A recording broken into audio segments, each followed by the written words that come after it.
할렐루야.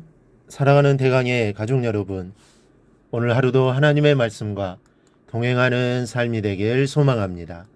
오늘 함께 나눌 하나님의 말씀은 로마서 12장 9절 말씀입니다. 사랑에는 거짓이 없나니 악을 미워하고 선에 속하라. 아멘. 이 사랑엔 거짓이 없다는 말씀으로 오늘 본문은 시작을 합니다. 그렇다면 정말 사랑엔 거짓이 없을까요? 또 그렇지는 않습니다. 사랑도 여러 가지 모습이고 사람마다 또 다 다릅니다. 사랑에 대해 가지고 있는 생각도 다르고 사랑을 하는 방법도 다 다릅니다. 사랑을 느끼는 조건과 감정도 제각각입니다. 사랑엔 참 사랑도 있지만 또 거짓 사랑도 분명히 있습니다. 한 남자와 한 여자가 만나 사랑하기 시작했습니다. 특히 남자는 여자를 세상에 둘도 없는 마음으로 사랑했습니다. 여자를 위해서라면 목숨이라도 버릴 수 있다고 고백할 정도의 사랑이었습니다. 둘이 열애 끝에 결혼을 했습니다.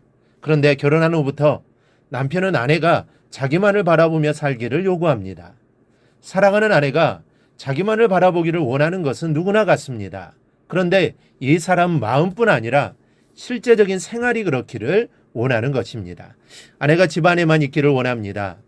밖에 나가는 것조차 싫어서 장을 보러 가는 것도 자신이 퇴근한 후에 함께 가야만 마음이 놓입니다. 직장에 나가서도 혹시 집을 비우지 않았나 전화로 수시로 확인을 합니다. 여자는 혼자서는 친정도 마음대로 못 갑니다. 친구들도 만나기 어렵고 바람을 쐬러 나가는 것도 힘겨워졌습니다. 한번 그렇게 나들이를 하면 그날 밤은 밤이 새도록 잔소리를 들어야 했기 때문입니다. 몇 년을 그렇게 살다가 도저히 견딜 수 없었던 아내가 이혼을 요구했다가 그날 밤을 넘기지 못하고 싸늘한 시신으로 발견이 됐습니다.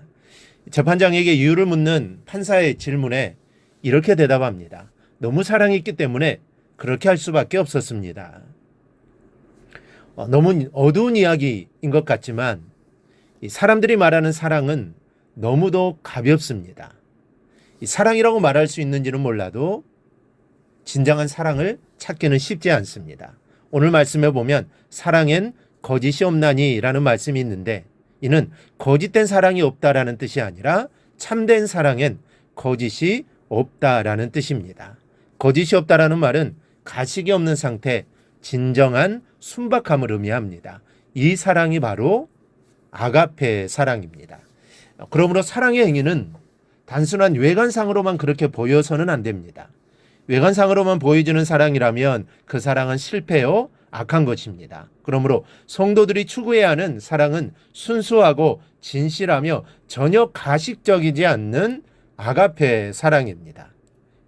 그러니 사랑을 하되 바로 이런 사랑을 하라는 말씀입니다. 그렇다면 참 사랑은 어떻게 이루어져야 합니까?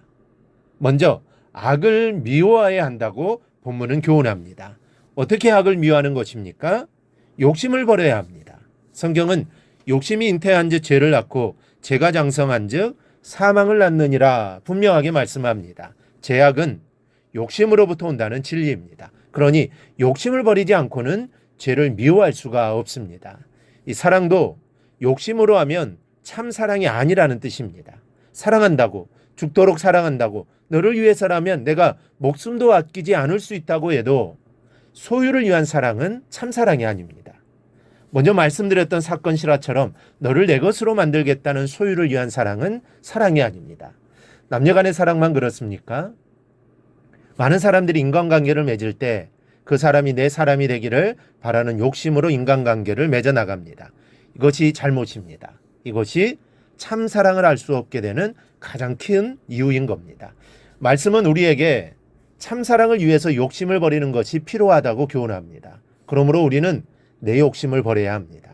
나만 소유하려고 하는 마음을 버려야 합니다. 그래야 참 사랑을 할 수 있습니다. 둘째는 참 사랑을 위해서 선에 속해야 한다고 합니다. 속해야 한다는 것은 연합을 말합니다. 또 연합은 하나가 되는 것을 의미합니다. 좀 더 깊숙이 동화되어 가는 것을 의미합니다. 여러분, 선이 무엇입니까? 선은 하나님께서만 가지고 계시는 속성입니다. 이 사람에게도 선한 구석이 남아있는 것은 하나님의 형상을 닮은 흔적입니다. 좀 더 본질적으로 말하면 선은 하나님입니다. 철학에서는 가장 선한 존재, 곧 지고신이 하나님이라고 합니다. 하나님은 가장 선하신 분이시며 그 선하심을 우리에게 나누어 주실 수 있는 분이십니다. 그러므로 하나님께 밀접하게 하나 되어 그분의 선하심을 받으며 닮아가는 사람만이 참 사랑을 할 수 있습니다. 그렇게 될 때 내가 가지고 있는 사랑은 다른 사람들의 마음을 변화시키게 되는 것입니다. 여러분, 참 사랑은 가만히 있지를 않습니다. 사람을 변하게 만들고 변화시키게 되는 겁니다. 사람을 변하게 만들고 또 역사를 바꾸어 놓고 죄악을 파하고 하나님의 나라를 세워갑니다. 그러므로 이런 사랑을 가지고 살아가기를 바랍니다. 이 시간 욕심을 버리고 하나님의 선하심으로 내 심령을 채울 수 있기를 기도하시기 바랍니다. 간절히 구하면 하나님이 참 사랑으로 우리의 마음을 충만하게 해주실 것입니다. 그 사랑으로 사랑하며 살아가기를 바랍니다. 그리고 그 사랑으로 복음을 전하며 살아가기를 바랍니다. 그러면 그 진실한 사랑이 복음을 받은 사람을 변화시키고 하나님의 자녀가 되게 할 것입니다. 이러한 체험의 은혜가 우리 모두에게 있기를 주님의 이름으로 축원합니다. 오늘 묵상한 말씀을 굳게 잡고 삶으로 실천하며 살아내는 대강의 모든 성도들이 되기를 축복합니다.